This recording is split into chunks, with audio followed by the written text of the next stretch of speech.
വിഴിഞ്ഞത്തെ ഉദ്ഘാടന ചടങ്ങ് നടക്കുന്ന സ്ഥലത്തേക്കുള്ള ഒഴുക്കാണ് ഇവിടെ നിന്നാൽ കാണാൻ കഴിയുന്നത്. ആളുകൾ ഇപ്പോഴും ഇങ്ങനെ കടന്നു പൊയ്ക്കൊണ്ടേയിരിക്കുന്നു. ഈ വഴിയിലൂടെ അതീവ സുരക്ഷ കടന്ന് ആളുകൾക്ക് അകത്തേക്ക് പ്രവേശിക്കാം. പ്രശാന്ത്, ആ നിൽക്കുന്ന സ്ഥലത്ത് ഇപ്പോൾ ആളുകൾ ഏകദേശം പൂർണ്ണമായും നിറഞ്ഞിട്ടുണ്ട്. ഇനി വളരെ കുറച്ച് കസേരകൾ മാത്രമാണ് നിറയാനുള്ളത്.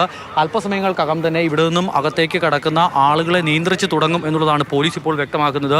സമീപകാലത്തൊന്നും കാണാത്ത അത്ര വലിയ തിരക്ക്, അത്ര വലിയ ആൾക്കൂട്ടത്തിന് തിരുവനന്തപുരം സാക്ഷ്യം വഹിക്കുകയാണ്, വിഴിഞ്ഞം സാക്ഷ്യം വഹിക്കുകയാണ്. ഇന്നിപ്പോൾ വിഴിഞ്ഞം തുറമുഖത്തേക്ക് എത്തുമ്പോൾ സാധാരണ നിലയിൽ ഇതിൻ്റെ നിർമ്മാണ പ്രവർത്തനം നടന്ന സമയത്തൊന്നും ആളുകൾക്ക്, സാധാരണക്കാർക്ക് അവിടെ കയറി കാണാനുള്ള അവസരമൊന്നും ഉണ്ടായിരുന്നില്ല. ഇപ്പോൾ പൂർണ്ണമായും ആദ്യഘട്ട നിർമ്മാണം പൂർത്തിയാക്കി തുറന്നു കൊടുക്കുമ്പോൾ ആളുകൾക്ക് അവിടെ കയറി തുറമുഖം കാണാൻ കഴിയുന്നുണ്ട്. അത് കാണുമ്പോൾ അവർക്ക് മറ്റൊരു ലോകമാണ്. ഈ വിഴിഞ്ഞംകാർക്ക്, അവിടേക്ക് ഉണ്ടായിരുന്ന ആളുകൾക്ക് നേരത്തെ അവിടേക്ക് എത്തിയതുപോലത്തെ ഒരു സാഹചര്യമല്ല. ഇപ്പോൾ അവിടേക്ക് എത്തുമ്പോൾ മറ്റൊരു ലോകത്തേക്ക് കടന്ന ഒരു ഫീലിലാണ് അവർ അകത്തേക്ക് കടന്നു പോകുന്നത്. നേരത്തെ അനന്തൻ പറഞ്ഞതുപോലെ നമുക്ക് ഇവിടെ നിന്നാൽ പോലും കാണാൻ കഴിയുന്നുണ്ട്. കടലിൽ കോട്ട കെട്ടിയിരിക്കുകയാണ് നമ്മുടെ നേവി.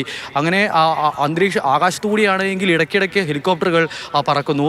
ഈ നിരത്തിലാണെങ്കിൽ പോലീസുകാരില്ലാത്തൊരു സ്ഥലമുണ്ടോ എന്ന് ചോദിച്ചാൽ ഇല്ല എന്ന് പറയേണ്ടി വരും. അങ്ങനെ വിണ്ണിലും മണ്ണിലും എല്ലാം, കടലിലും എല്ലാം ഒരുപോലെ സുരക്ഷ തീർത്തുകൊണ്ട് വിഴിഞ്ഞം തുറമുഖത്തെ ലോകത്തിന് മുന്നിലേക്ക് സമർപ്പിക്കുകയാണ്. അതും നേരത്തെ രതീഷ് പറഞ്ഞതുപോലെ കശ്മീരിലെ അടക്കം ഒരു സംഘർഷാവസ്ഥ നിലനിൽക്കുന്ന പശ്ചാത്തലത്തിൽ സംഘർഷവും കാര്യവും ഒക്കെയുണ്ട്. അതങ്ങ് അതിർത്തിയിൽ നടക്കുന്നുണ്ട്. ഞങ്ങളുടെ 28 പേരുടെ ചോര ചിന്തിയിട്ടുണ്ടെങ്കിൽ അതിനുള്ള അടി അവിടെ കിട്ടിയിരിക്കും. പക്ഷേ അതൊക്കെ നടക്കുമ്പോൾ തന്നെ ഞങ്ങളുടെ രാജ്യത്തിൻ്റെ വികസന പ്രവർത്തനങ്ങൾക്ക് തടസ്സമല്ല ഇതൊന്നും.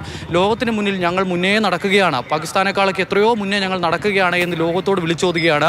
ഈ രാജ്യത്തിൻ്റെ പ്രധാനമന്ത്രിയും പാകിസ്ഥാൻ്റെ പ്രധാനമന്ത്രിയും എല്ലാം പറയുന്ന ഓരോ വാക്കുകൾക്കും ലോകം കാതോർത്തിരിക്കുന്ന സമയത്താണ് പ്രധാനമന്ത്രി അല്പസമയങ്ങൾക്കകം തന്നെ അഭിസംബോധന ചെയ്ത് സംസാരിക്കാൻ പോകുന്നത് വിഴിഞ്ഞം തുറമുഖത്ത് നിന്നുകൊണ്ട്. നമുക്ക് ദൃശ്യങ്ങളിൽ കാണാൻ കഴിയുന്നുണ്ട്. ഒന്നാമത്തെ ക്യാമറയിൽ കാണുന്ന ആ ദൃശ്യമെന്ന് പറയുന്നത് ആ പള്ളിയുടെ ഭാഗത്തു നിന്നുള്ള ദൃശ്യമാണ്. അവിടെ നിന്നും നോക്കുമ്പോൾ കാണാൻ കഴിയുന്നത് നിരത്തിയിട്ടിരിക്കുന്ന ക്രെയിനുകളുണ്ട്. അതിൽ ഓരോ ക്രെയിനുകൾ വരുമ്പോഴും നമുക്ക് അത്ഭുതമായിരുന്നു. ഇപ്പോൾ അങ്ങനെ നിരന്ന് കിടക്കുകയാണ് ആ ക്രെയിനുകൾ. രണ്ടാമത്തെ സ്ക്രീനിൽ നമുക്ക് കാണാൻ കഴിയുന്നത് വേദിയാണ്. രാജീവ് ചന്ദ്രശേഖർ അടക്കമുള്ളവരെ നമുക്ക് കാണാൻ കഴിയുന്നുണ്ട്. അതോടൊപ്പം തന്നെ തൊട്ടടുത്ത വിൻഡോയിൽ കാണുന്നത് അകത്തേക്കുള്ള പ്രവേശന കവാടം. അവിടെ നിന്നും ആളുകൾ ഇപ്പോഴും ഒഴുകിക്കൊണ്ടിരിക്കുകയാണ്. പ്രധാനമന്ത്രി വന്നിറങ്ങുന്ന ദൃശ്യവും നമുക്ക് കാണാൻ കഴിയുന്നുണ്ട്. അല്പസമയങ്ങൾക്കകം തന്നെ പ്രധാനമന്ത്രി സംസാരിക്കും. ഒരു ചരിത്ര നിമിഷം എന്ന് പറഞ്ഞാൽ, രതീഷ്, ഈ വാർത്ത റിപ്പോർട്ട് ചെയ്യാൻ കഴിയുന്നു എന്നുള്ളതിൽ, അല്ലെങ്കിൽ ഈ വാർത്ത അവതരിപ്പിക്കാൻ കഴിയുന്നു എന്നുള്ള നിലയിൽ മാർഷലിനും എനിക്കും അനന്തനും പ്രശാന്തിനും ഒക്കെ അഭിമാനിക്കാം. നമ്മുടെ കുട്ടികളോട് നമുക്ക് പറയാം, വിഴിഞ്ഞം എന്ന് പറയുന്ന ഈ രാജ്യത്തിൻ്റെ ഒരു വികസനത്തിൻ്റെ ചരിത്രം പിറക്കുന്ന സമയത്ത് ആ വാർത്തയുടെ ഭാഗമാകാൻ കഴിഞ്ഞു എന്ന അഭിമാനത്തോടെ നമുക്ക് പറയാൻ കഴിയുന്ന ഒരു അന്തരീക്ഷത്തിൽ നിന്നുകൊണ്ടാണ് സംസാരിക്കുന്നത്. വിഴിഞ്ഞത്ത് ഇപ്പോൾ നമ്മൾ ഈ ആളുകൾ നടന്നു പോകുന്ന വഴി കാണുന്നുണ്ട്. മാർഷലിനൊക്കെ കൃത്യമായി അറിയാവുന്ന കാര്യമാണ്. ഇവിടെ വന്ന് റിപ്പോർട്ട് ചെയ്ത് പോയതാണ്. കലാപകലുഷിതമായ അന്തരീക്ഷം ഇവിടെ ഉണ്ടായിരുന്നു.